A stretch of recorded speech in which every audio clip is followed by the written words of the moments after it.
வருகிற வழியில் ஒரு சாலை விபத்து. ஆம்புலன்ஸ் வாகனம் வருவதற்கே வழிவிடவில்லை. வாகனங்களில் வருகிற தோழர்கள் சாலையிலேயே வாகனங்களை நிறுத்துகிறார்கள். ஒரு முறையான ஏற்பாடு எந்த பகுதியிலும் செய்யப்படவில்லை. இருசக்கர வாகனங்கள் சாலையை மறித்து கொண்டு நிற்கின்றன. ஆம்புலன்ஸ் 6 கிலோமீட்டர் தூரத்துல நிக்குது. 6 கிலோமீட்டர்ல இருந்து உள்ளார வந்து சேர முடியல. நீங்க திட்டங்களை பிறகு அறிவிக்கலாம் சார். டெல்டா காரன் என்று சொல்லி டால்டாவை காதில் ஊத்தாதீர்கள் என்கிற வசனங்களை எல்லாம் பிறகு பேசலாம். முதல்ல உங்க கூட்டத்தை ஒழுக்கமாக நடத்த நீங்கள் பழகிக் கொள்ளுங்கள். அரசியலுக்காக தன்னுடைய கட்சி தோழர்களுடைய பாதுகாப்பை கூட துச்சம் என கருதுகிறாரா விஜய்? ஆமா, அப்படித்தான் நினைக்கிறேன். இங்க ரோட்ல அடிபட்டு கிடக்கிற சவுண்டு சார், சைரன் விளக்கொலியினுடைய சத்தம் காதை கிழிக்கிறது. ஆனால் விஜயினுடைய கூட்டத்தில் எந்த சலசலப்பும் இருப்பதாகவே தெரியல. விஜயினுடைய கூட்டம் ஒரு பக்கம் நடந்து கொண்டே இருக்கிறது. ஒண்ணு கேட்கிற விஜய்க்கு ரொம்ப அடக்கத்தோடு ஒரு கேள்வியை நான் கேட்க வேண்டும் என்று கருதுறேன். சரி சார், நீங்க காவிரி பிரச்சனைய எப்படி செய்யணும்ன்றது உங்களுக்கு நல்லா தெரியும். நீங்க தீர்த்துருவீங்க, நாங்க நம்புறோம். முல்லை பெரியாறு எப்படி சரி செய்யணும்னு உங்களுக்கு தெரியும். முல்லை பெரியாரினுடைய அணையினுடைய நீர் மட்டத்தை எப்படி உயர்த்தணும்ன்றது உங்களுக்கு தெரியும். நீங்க பேசி சரி பண்ணிடுவீங்க, நாங்க நம்புறோம். எல்லாவற்றையும் பேசி சரி செய்ய முடியும் என்கிற இடத்தில் இருக்கக்கூடிய உங்களால் ஏன் சார் உங்களுடைய படத்தை ரிலீஸ் பண்ண வைக்க முடியல? இதை கூட செய்ய முடியாத நிலையில் இருக்கிற நீங்கள் இந்த நாட்டு மக்களினுடைய துயர் துடைப்பதற்கான வியூகங்களை நான் வைத்திருக்கிறேன்னு சொல்றீங்க. முதல்ல ஆக்சிடென்ட் ஆகாம உங்க தொண்டனை காப்பாத்துங்க. ஒபினியன் தமிழ் பார்வையாளர் அனைவருக்கும் வணக்கம். இன்றைய நேர்காணலில் நம்மோடு இணைந்திருப்பவர் திராவிட வெற்றி கழகத்துடைய முதன்மை செயலாளர் திரு வல்லம் பசீர் அவர்கள். சார் வணக்கம். வணக்கம். டெல்டாவில் விஜய் அவர்கள் பேசியிருக்கிறார். நீங்களும் டெல்டா மாவட்டத்தை சேர்ந்தவர் தான். விஜய் அவர்கள் தஞ்சாவூர்ல பேசின அந்த பேச்சை நீங்க எப்படி பாக்குறீங்க? உங்களுடைய முதல்கட்ட பார்வை. தேர்தல் வாக்குறுதிகளை அள்ளி வீசி இருக்கிறார் விஜய். குறிப்பாக டெல்டா என்று சொல்லி டால்டாவை காதில் ஊத்தாதீர்கள் என்று முதலமைச்சரை பார்த்து சொல்கிறார். சரி, முதலமைச்சர் டால்டா ஊத்தி விட்டார், நீங்கள் என்ன ஊத்துகிறீர்கள் என்று கேட்டால், ஏற்கனவே திமுக அரசு என்ன திட்டங்களை செயல்படுத்தி இருக்கிறதோ அந்த திட்டங்களை நான் ஆட்சிக்கு வந்தால் செயல்படுத்துவேன் என்கிற வாக்குறுதியை தருகிறார். உதாரணமாக, ஒரு நில உச்சவரம்பை நிர்ணயித்து 2 ஏக்கருக்கு குறைவான நிலங்களை வைத்திருக்கிற வீட்டு பிள்ளைகளினுடைய கல்வி செலவை அரசு ஏற்கும் என்று சொல்கிறார். ஏற்கனவே எல்லா பிள்ளைகளுடைய கல்வி செலவையும் அரசு ஏற்கிறது. எந்த பிள்ளையினுடைய செலவை அரசு ஏற்கவில்லை? நீங்கள் 10 ஏக்கர் நிலம் வைத்திருந்தாலும் கல்வி செலவை அரசு ஏற்கிறது. நீங்கள் 20 ஏக்கர் வைத்திருந்தாலும் கல்வி செலவை அரசு ஏற்கிறது. Government institution, government aided institution என்று இருக்கிறது. நீங்கள் வேண்டுமானால் மிகப்பெரிய பள்ளிகளில், கான்வென்ட்களில் படித்தவராக இருக்கலாம். ஆனால் இங்கே மக்கள் எல்லோரும் அரசினுடைய உதவி பெறுகிற அரசு பள்ளிகளில் தான் படித்திருக்கிறார்கள். அவர்களுக்கு கல்வி இலவசமாகத்தான் கொடுக்கப்படுகிறது. இன்னொரு புதிய செய்தியை சொல்கிறார். விவசாய கடன்களை ரத்து செய்வோம் 50% என்று சொல்கிறார். 2006 திராவிட முன்னேற்ற கழகத்தினுடைய ஆட்சியில் விவசாயிகளினுடைய கடன்களை 100 விழுக்காடு ரத்து செய்தார் முத்தமிழறிஞர் டாக்டர் கலைஞர். இப்போது ரத்து செய்ய வேண்டிய அவசியமே இல்லை. நீங்க அண்மையில மழை விவசாயிகள் பாதிப்புக்குள்ளானாங்கன்ற செய்தியை பார்த்திருப்பீங்க. துணை முதலமைச்சர் எங்கள் டெல்டா பகுதிக்கு நேரடியாக பயணம் மேற்கொண்டார். எடப்பாடி பழனிசாமி கூட கடுமையான விமர்சனத்தை எல்லாம் வச்சு, ஆனா எடப்பாடி பழனிசாமி வந்தாரு ஸ்பாட்டுக்கு, சும்மா சொல்லக்கூடாது. 2 நாள்ல வந்துட்டாரு சிஎம், டெபுட்டி சிஎம். என்ன பண்ணாங்கன்னு கேட்டா, நெல் கொள்முதல் நிலையங்களில் கொள்முதல் செய்யப்படுகிற நெல்லை தேக்கி வைப்பதற்கு இடம் இல்ல, அந்த இடங்கள் எல்லாம் பூர்த்தி ஆயிடுச்சு, தேவைக்கு அதிகமான நெல் வந்துருச்சு அப்படின்னு சொன்னாங்க. ஏன் தேவைக்கு அதிகமான நெல் வந்துச்சுன்னா, மாதிரி நெல்லை அனுப்ப வேண்டிய ஒன்றிய அரசு மாதிரி நெல்லை அனுப்பல. அதனால இங்க கொள்முதல் நிலையங்கள்ல கொள்முதல் செய்ய முடியாத நிலைமை பல இடங்கள்ல நீடிச்சது. ஆனாலும் தேவை கருதி அரசினுடைய கொள்முதல் நிலையங்கள் திறந்து வைக்கப்பட்டன. புதிய கொள்முதல் நிலையங்களை திறக்க உத்தரவிட்டார். தேவைக்கு அதிகமான விளைச்சல் வந்துருச்சு. இப்ப நல்ல விளைச்சலை தந்திருக்கு அப்படின்னு சொன்னா ஏன் சார் கடனை ரத்து பண்ணணும்? விவசாயிகள் அப்படி எங்கேயாவது கோரிக்கை வச்சிருக்கிறாங்களா? நேற்றைக்கு ஒரு கண்டன ஆர்ப்பாட்டத்தில் நான் பங்கேற்று விட்டு வந்தேன். விவசாய சங்கத்தினுடைய பிரதிநிதிகள் என்னோடு வந்தார்கள். நான் கேட்டேன், விவசாயிகளினுடைய கோரிக்கை என்ன என்று கேட்டேன். விவசாயிகள் சொன்னார்கள், ஏற்கனவே கரும்புக்கு தர வேண்டிய கொள்முதல் விலை நிலுவைத் தொகை இருக்கிறதுல, அதை சக்கர ஆலைகள் மூலமாக 100 விழுக்காடு கொடுத்து முடிச்சிட்டாரு முதலமைச்சர்னு சொன்னாங்க. இது வரலாற்றிலேயே இல்லாத அளவுக்கு முதல் முறை. இப்படி விவசாயிகளை எல்லா வகையிலும் உயர்த்துகிற ஒரு அரசு இங்க இருக்கிற போது உங்களுடைய அறிவிப்பு என்பது ஒரு கண்துடைப்பு தானே. எனவே விஜய் ஏற்கனவே திமுக அரசினுடைய திட்டங்களை நான் ஆட்சிக்கு வந்தால் தருவேன் என்று சொல்லி அறிவித்திருக்கிறார் என்றுதான் நான் புரிந்து கொள்கிறேன். சரி, இது ஒரு பக்கம் வச்சுக்குவோம். இப்ப நான் திருச்சியிலிருந்து வருகிறேன். வருகிற வழியில் உங்களுடைய நேர்காணலுக்கு வருவதற்கு முன்பாக அந்த பாதையை கடந்துதான் வருகிறேன். திருமலை சமுத்திரம் என்கிற பகுதியில் தான் அவருடைய கூட்டம் நடைபெறுகிறது. ஈரோடு கூட்டத்திலே மக்கள் மயங்க விழுந்த காட்சியை பார்த்தோம். அதனால இங்க பந்தல் போட்டாங்க. கரூர்ல ஏற்கனவே 41 பேரை பலி கொடுத்தாகி விட்டது. அதனால சாயங்கால கூட்டங்கள் நடத்தக்கூடாதுன்னு சொல்லிட்டாங்க. பந்தல் போட்டு நடத்துகிற கூட்டத்தையாவது யோகிதையாக நடத்த வேண்டாமா? வருகிற வழியில் ஒரு சாலை விபத்து, ஆம்புலன்ஸ் வாகனம் வருவதற்கே வழிவிடவில்லை. வாகனங்களில் வருகிற தோழர்கள் சாலையிலேயே வாகனங்களை நிறுத்துகிறார்கள். ஒரு முறையான ஏற்பாடு எந்த பகுதியிலும் செய்யப்படவில்லை. இருசக்கர வாகனங்கள் சாலையை மறித்து கொண்டு நிற்கின்றன. ஆம்புலன்ஸ் 6 கிலோமீட்டர் தூரத்துல நிக்குது. 6 கிலோமீட்டர்ல இருந்து உள்ளார வந்து சேர முடியல. நீங்க திட்டங்களை பிறகு அறிவிக்கலாம் சார்.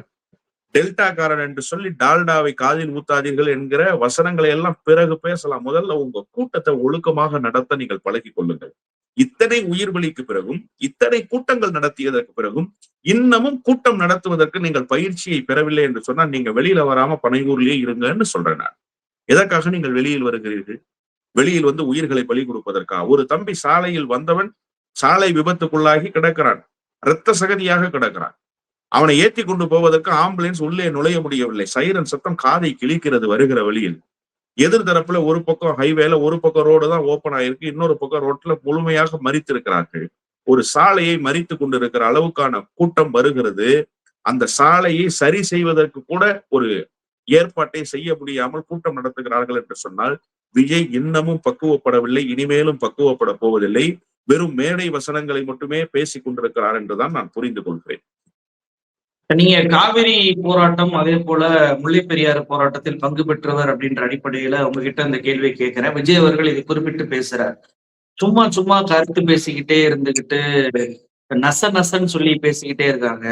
இதெல்லாம் கேட்டு கேட்டு காதுதான் வலிக்குது. உரிய நபர்களை போய் சந்திச்சு உரிய தீர்வு வந்து பெறணும். அதை விட்டுட்டு ஏன் இப்படி நச நசன்னு பேசுறாங்க? எனக்கு என்ன எதுவும் தெரியாதுன்னு நினைக்கிறீங்களா? RUOV வெஹிக்கிள் வச்சு நான் கடலுக்குள்ளேயே போய் அணையெல்லாம் செக் பண்ற அளவுக்கு எல்லாம் தெரிஞ்சவன் தான் நானு அப்படின்ற மாதிரி அவர் பேசுறாரு. அதாவது காவிரி போராட்டம், முல்லை பெரியாறு போராட்டத்தில் நம்ம குரல் கொடுத்த விவசாயிகள், கட்சிகள், பொதுநல ஆர்வலர்கள் அத்தனை பேரையுமே நச நசன் பேசுறாங்கன்ற மாதிரி அவர் பேசுறாரு. மேகதாட்டுவின் குறுக்கே அணை கட்ட பார்க்கிறது கர்நாடக அரசு. இந்த கர்நாடக அரசு இல்ல, பாஜக தலைமையிலான கர்நாடக அரசு. அதுக்காக இந்த கர்நாடக அரசு ரொம்ப யோகியமா சார்? இல்ல சார். இந்த அரசும் முயற்சிகளை மேற்கொள்ளுது சார். ஒன்றிய அரசினுடைய நீர்ப்பாசனத்துக்கு பொறுப்பேற்று இருக்கக்கூடிய அமைச்சர் தலைமையில டெல்லியில கூட்டம். கர்நாடக மாநிலத்தினுடைய எதிர்கட்சி தலைவர், கர்நாடக மாநிலத்தினுடைய முதலமைச்சர், கர்நாடக மாநிலத்தினுடைய நாடாளுமன்ற உறுப்பினர்கள் கலந்து பேசி மேகதாட்டுவின் குறுக்கே அணை கட்டணும்னு சொல்றாங்க. இப்ப யாருகிட்ட போய் பேச்சுவார்த்தை நடத்துறது சொல்லுங்க? ஒன்றிய நீர்ப்பாசனத்துறை இதற்கு நடுவராக இருந்து செயல்பாட்டுக்கு கொண்டு வரணுமா இல்லையா பேச்சுவார்த்தைய? ஆனா அவங்களே ஒரு தரப்புக்கு ஆதரவாக செயல்பட்டாங்க 5 ஆண்டுகளுக்கு முன்பாக. இப்போதும் அதை நிறுத்தி வைத்திருக்கிறார்களே தவிர முழுமையாக கைவிடல. இது குறித்து எங்காவது ஒரு நாள் நீங்கள் பேசி இருக்கிறீர்களா? இன்றைக்கு பேசுனீங்களா? காவிரி தீரமே நாசமாகி போய் பாலைவனமாகிருமே. காவிரி தீரத்துக்குள் தண்ணீரே வராத. நீங்க 3 போகம் விளைந்த பகுதி சார் எங்களுடைய விவசாய நிலங்கள். சம்பா குருவை 2 சாகுபடி இல்ல, 3 போகம் விளைகிற சாகுபடி. அந்த சாகுபடிகள் எல்லாம் பாதிக்கிற வகையில் மேகதாட்டுவின் குறுக்கே அணை கட்டி விடலாம் என்று நினைக்கிறார்கள் கர்நாடகக்காரர்கள். நீங்க பேசுவீங்களா? நீங்க பேசுனா உங்க படம் கர்நாடகாவுல பெங்களூர்ல ஓடாது. மேகதாதுன்ற வார்த்தையே வரல. அப்போ எந்த திட்டத்தை காவிரி விவசாயிகளினுடைய தலையில் கல்லை போட்டு விடுகிற அளவுக்கு செய்ய வேண்டும் என்று கருதுகிறார்களோ அது குறித்த புரிதல் உங்ககிட்ட இல்லை. யார் நசநச என்று பேசுகிறார்கள்? நான் ஒரு செய்தியை சொல்கிறேன். 2014 ஒருங்கிணைந்த காவிரி விவசாயிகள் சங்கம் ஒரு மிகப்பெரிய போராட்டத்தை முன்னெடுத்து எல்லா டெல்டா மாவட்டங்களினுடைய அனைத்து மாவட்டங்களிலும் ரயில் மறியல், சாலை மறியல் போராட்டம் நடத்தி மிகப்பெரிய போராட்டங்கள் நடத்தப்பட்டன. அதன் பிறகு திமுக நேரடியாகவே வழக்கு தொடுத்து மேகதாட்டுவின் குறுக்கே அணை கட்டினால் கர்நாடகாவிலிருந்து ஒரு சொட்டு தண்ணீர் கூட காவிரிக்கு கிடைக்காது என்று சொல்லி ஏற்கனவே ட்ரிபியூனல்ல என்ன சொல்லி இருக்கிறாங்க? காவிரி நடுவர் மன்றத்தினுடைய தீர்ப்பை கெசட்ல ஏத்துனதுக்கு பிறகு என்ன நடைமுறை, நடுவர் தீர்ப்பாயத்துல என்ன வழக்கு இருக்கு, இதையெல்லாம் மேற்கோள் காட்டி நிறுத்தி வச்சிருக்காங்க. இன்னும் சில அரசியல் கட்சிகளும் வழக்க தொடுத்திருக்கிறாங்க. அப்போ இப்படியெல்லாம் போராட்டங்களை நடத்தி இருக்கிற போது நீங்கள் ஏதோ பேசி கொண்டிருக்கிறார்கள் என்று சொல்லுங்க. யார் இடத்துல பேச போய் நான் ஒண்ணு கேட்கிறேன். விஜய்க்கு ரொம்ப அடக்கத்தோடு ஒரு கேள்வியை நான் கேட்க வேண்டும் என்று கருதுறேன். சரி சார், நீங்க காவிரி பிரச்சனையை எப்படி செய்யணும்ன்றது உங்களுக்கு நல்லா தெரியும். நீங்க தீர்த்துருவீங்க, நாங்க நம்புறோம். முல்லை பெரியாறு எப்படி சரி செய்யணும்னு உங்களுக்கு தெரியும். முல்லை பெரியாறினுடைய அணையினுடைய நீர் மட்டத்தை எப்படி உயர்த்தணும்ன்றது உங்களுக்கு தெரியும். நீங்க பேசி சரி பண்ணிடுவீங்க, நாங்க நம்புறோம். எல்லாவற்றையும் பேசி சரி செய்ய முடியும் என்கிற இடத்தில் இருக்கக்கூடிய உங்களால் ஏன் சார் உங்களுடைய படத்தை ரிலீஸ் பண்ண வைக்க முடியல? அதை நீங்க ரிலீஸ் பண்ண வச்சிடலாமே. அதையே உங்களால செய்ய முடியலையே. அதற்கு யார் முட்டுக்கட்டை போட்டிருக்கிறார்களோ அவர்கள் குறித்து ஒரு வார்த்தை உங்களால் பேச முடியவில்லையே. இதை கூட செய்ய முடியாத நிலையில் இருக்கிற நீங்கள் இந்த நாட்டு மக்களினுடைய துயர் துடைப்பதற்கான வியூகங்களை நான் வைத்திருக்கிறேன்னு சொல்றீங்க. முதல்ல ஆக்சிடென்ட் ஆகாம உங்க தொண்டனை காப்பாத்துங்க. இரத்த கலரி இல்லாமல் கூட்டங்களை நடத்துங்க. உயிர் வலி இல்லாமல் கூட்டங்களை நடத்த முற்படுங்க. இதை கூட செய்ய வக்கற்ற நிலையில் இருக்கிற நீங்கள், நீங்க இந்த விவசாயிகளுடைய பிரச்சனையெல்லாம் நான் பேசி சரி பண்ணிடுவேன்னு சொன்னா, விவசாயிகளுடைய வழி என்னன்னு உங்களுக்கு தெரியுமா? விவசாயிகளினுடைய நெருக்கடி என்னன்றது உங்களுக்கு தெரியுமா? நான் சொன்னேன் இல்லையா, துணை முதலமைச்சர் தஞ்சாவூருக்கு வந்தாரு.